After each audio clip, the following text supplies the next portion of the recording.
consultarle al economista Ortiz, ¿qué pasa cuando un ministerio, por ejemplo, no devenga el presupuesto en el año? Hay ministerios, usted sabe, que han devengado el 40, el 50%. ¿Qué pasa con ese saldo, digámoslo así, en el siguiente ejercicio fiscal?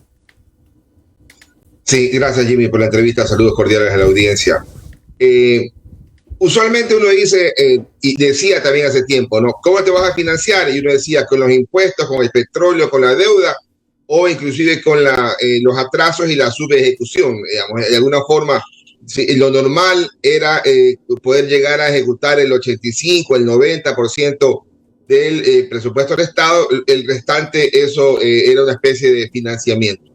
Luego, aquel proyecto que no se pudo realizar en algún ministerio en el año actual puede quedar para el otro año, y ahí lo importante es poder chequear si en verdad es un presupuesto que valga la pena incurrirlo, pues si no era tan urgente para hacerlo en este año, entonces ¿cómo así sigue siendo urgente para el próximo?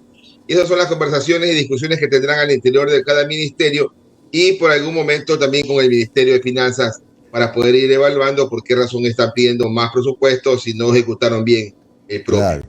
Ahora, ¿qué pasa con la proforma presupuestaria que, según las informaciones que se han recibido, requeriría un financiamiento adicional de 7,000 millones de dólares? ¿Equivale a decir que será necesario que Ecuador se endeude con organismos multilaterales de crédito? Sí, aquí es importante también destacar esto acá. Hay dos razones por las que uno toma deuda cuando está en ejercicio presupuestario. Uno es cuando tienes déficit fiscal. En el año actual el déficit fiscal va a ser unos 2,000 millones de dólares. El año siguiente lo están presupuestando en 2,600 millones de dólares. Los 10 años previos el déficit fiscal era 4,000 millones de dólares en promedio. Por lo tanto, tanto este como el próximo van a ser años con menores déficit fiscal.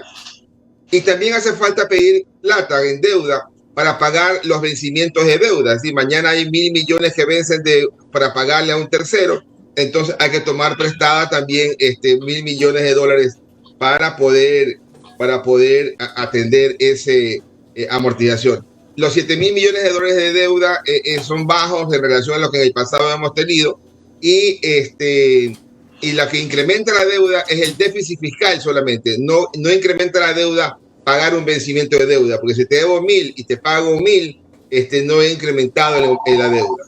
¿A qué cree usted que se deba, economista, el hecho de que no haya habido el interés suficiente para la compra del Banco del Pacífico? Creo que hubo solo un oferente que ofertó bastante menos de lo que se había previsto. ¿Es por la situación mundial, por la desconfianza en el Ecuador o qué sé yo? ¿Cuál es su punto de vista? Varias cosas pueden ser. Una de ellas que se venía hablando hace tiempo era nuestro elevado riesgo país. Cuando uno está en el asunto de valorar empresas, uno dice, mira, este es mi valor histórico y estas son mis proyecciones futuras. Y esas proyecciones futuras no las puedo sumar en el tiempo, porque el dinero en el tiempo no se suma. El dinero en el tiempo se lo trae al valor presente con una tasa de descuento. Y en esa tasa de descuento, un factor importante es el riesgo país, porque eso quiere decir, el inversionista puede decidir entre invertir en una empresa o invertir en el Estado. Y el riesgo país actualmente está elevadísimo, está a niveles de 1,500, 1,600 puntos. Por lo tanto, eso, mientras más alto es el riesgo país, más afecta el valor de la empresa, porque lo hace más pequeño. Y entonces seguramente el inversionista internacional dijo, este no es el mejor momento para invertir en el Ecuador con ese nivel de riesgo país, y por lo tanto no puedo decirte que te voy a pagar 900 millones, que es tu valor del patrimonio, sino que tendré que pagarte una cantidad relativamente menor para poder equilibrar mi inversión con mi riesgo. Economista, Omar Jaén le saludo, ¿cómo está? Buen día, gracias por su tiempo, economista. Usted supongo que ya ha podido echarle un ojo, una revisión a lo que ha sido la proforma presupuestaria que presentó el señor Arosemena la semana anterior ante la Asamblea Nacional. Para irlo analizando poco a poco, de manera macro, ¿cómo lo ve? ¿Le parece positivo? ¿Le preocupa algo? ¿Seguimos frenados con el tema de la inversión? O como usted dice en Twitter, aflojen un poquito, abran la llave. ¿Cómo sigue la situación con la proforma para el próximo año? Sí, Omar, buenos días. Usted lo ha descrito bastante bien.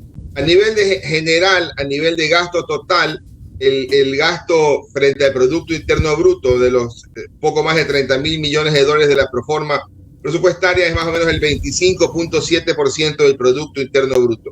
Ese valor es similar a lo que terminaría este año y quizás bastante similar a lo que fue la proforma presupuestaria del año pasado. Es decir, estamos alrededor del 25% del Producto Interno Bruto, lo cual quiere decir que el gasto al menos va al ritmo de la economía. Eso es lo que está diciendo. Si el gasto en el arranque y al final está en el mismo nivel del Producto Interno Bruto, si el Producto Interno Bruto sube, el otro gasto también ha subido en la misma intensidad. ¿Dónde hay dificultad en la parte operativa, en la parte que el deseo de los ecuatorianos? Es que haya más obra pública, ¿no? El año actual, el presupuesto del Estado contemplaba una obra pública de 1.850 millones de dólares y para el año siguiente están presupuestando una obra pública de 1.870. Apenas 20 millones de dólares más alto, que frente al tamaño de la economía, resulta que la economía crece más de lo que crecería esa obra pública, con lo cual se achica la obra pública frente al tamaño de la economía. Y ahí es donde el gobierno debería ponerle un poco más de énfasis. Es complicado porque significaría más déficit adicional a los 2.600 millones que ya están planteando. Y a nivel de déficit, ese déficit es bueno, es un buen nivel de déficit, mucho mejor que haber tenido un déficit fiscal de 700 millones, que era lo que quería el Fondo Monetario en el programa original, para acelerar rápidamente el recorte y el achicamiento de esa brecha fiscal. Y entonces es mejor tener el año 2022, el actual, un déficit cercano a 2.000 millones y el año siguiente tener un déficit cercano a los 2.600. Creo que son números que permiten esperar que se va a manejar bien el tema fiscal, la parte presupuestaria, y que no va a haber mayor sobresalto. Economista, yo le soy sincero, no he podido revisar a profundidad el documento, pero de lo que he podido leer hay una preocupación de ciertos colegas suyos. Dicen, miren, el gobierno pone muchas expectativas en lo que es venta de activos, ¿no verdad? Y pone su fichita en el Banco del Pacífico, que bueno, ya vemos que por el momento desierto. O sea, este año negativo, ya vamos a ver el próximo año. Pero ¿cómo está el tema, las aspiraciones de inversión extranjera directa en la proforma el próximo año? Y se lo digo porque, a ver, cuando Guillermo Lasso aterriza en Carondelet, venden esta idea de las 30.000 millones de dólares en inversión y lamentablemente no se ha conseguido prácticamente nada de eso. Más allá de los contratos petroleros, mineros, que corresponden a esos temas también, pero así inversión de grandes empresas, no sé, textiles, entre otras, no la vemos todavía en el país. ¿Cómo está la situación de la inversión extranjera directa en la proforma del próximo año? Sí, a ver, empecemos por con lo que arrancó el Banco Pacífico. Ajá. Este año la proforma tiene 1.000 millones de dólares por venta de activos, monetización, como quiera llamarlo, y es cuarto o quinto año consecutivo que plantean eso de ahí y no se ha logrado. Es decir, lo más probable es que tampoco se logre para el próximo año, pero esos 1.000 millones de dólares de alguna forma pueden ser compensados también con el nivel de precio del petróleo que se está ubicando en la proforma, que es conservador, lo ubican a 65, cuando lo que se esperaría es que pueda estar en algo así como 75. Entonces, esos 1.000 millones que quizás no se reciban por la venta del Pacífico en el 2022 pueden compensarse con el tema petrolero. Y el tema petrolero está un poco también inflado porque están diciendo, mira, vamos a llegar a producir 522.000 barriles por día, cuando el año actual la producción por día está en 480.000. Entonces, claro, también economista, y para esto también el nuevo ministro dijo, o sea, ni piensen que en este gobierno se va a cumplir con eso de llegar al 1.000.000 de barriles. Ya lo dijo el nuevo ministro.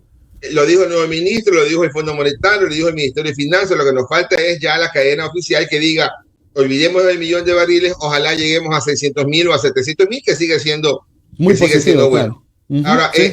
Ahora entrando a la parte final de su pregunta, la inversión extranjera directa no se refleja en el presupuesto del Estado como un rubro de inversión extranjera. Eso es una variable macroeconómica que nos sirve. Este año apunta a tener una buena inversión extranjera directa. Y otra cosa también, los 30.000 millones de inversión, ahí hay dos cosas, ¿no? Uno es la inversión nacional la reinversión nacional, los créditos que le dan a las empresas para que inviertan, la plata que puede lograr en financiamiento. No es lo mismo los 30.000 millones de dólares de inversión que la inversión extranjera directa, porque la inversión extranjera directa es simplemente plata nueva, fresca, que viene de afuera. La otra puede ser plata que esté recirculando. El promedio de inversión extranjera directa en el Ecuador en los últimos 15 años ha sido menos del 1% del Producto Interno Bruto.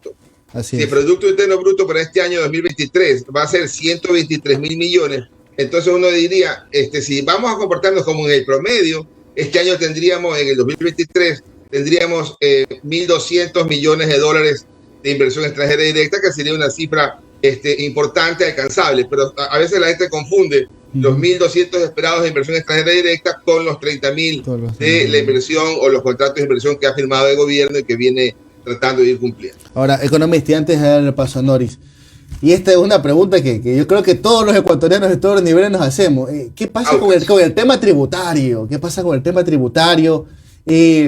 Siempre está ese temor que ronda el IVA, cuidado no sube, el tema del impuesto a la renta, el tema de la... A ver, sucedió este tema del fallo de la Corte Constitucional que le da de baja ciertos temas, pero no a lo que se buscaba, que era lo de la tributación personal, ¿no? ¿Verdad? Del tema del impuesto a la renta. ¿Qué se estima de recaudación para el próximo año? ¿Se abre quizás alguna puerta a alguna modificación tributaria o seguimos tal y como estamos? Sí, a ver, el año pasado el presupuesto del Estado, cuando se presentó a la Asamblea, tenía un total de impuestos de 13.400 millones de dólares. Hoy día el presupuesto del Estado dice para el año 2023 el impuesto es 16.000 millones de dólares. Y entonces aquí viene el tema de las comparaciones. ¿Cuál comparamos? ¿El presupuesto inicial con el presupuesto inicial o hacemos algún otro tipo de comparación? Y soporta varios tipos de comparaciones. Esa proforma del año pasado sabíamos que estaba subestimada porque se estaba discutiendo en la Asamblea también la reforma tributaria que le daba impuestos por lo menos 800 millones de dólares. Por lo tanto, esos 13.400 en verdad eran 14.200. Y al final del día, contra esos 14.200, la respuesta sigue siendo no. Comparémosla con la que va a ser el impuesto en este año. El gobierno dice en el presupuesto codificado del Ministerio de Finanzas que van a ser 15.050 millones. Mis números dicen, faltando 2 meses, que van a ser 15.200 millones.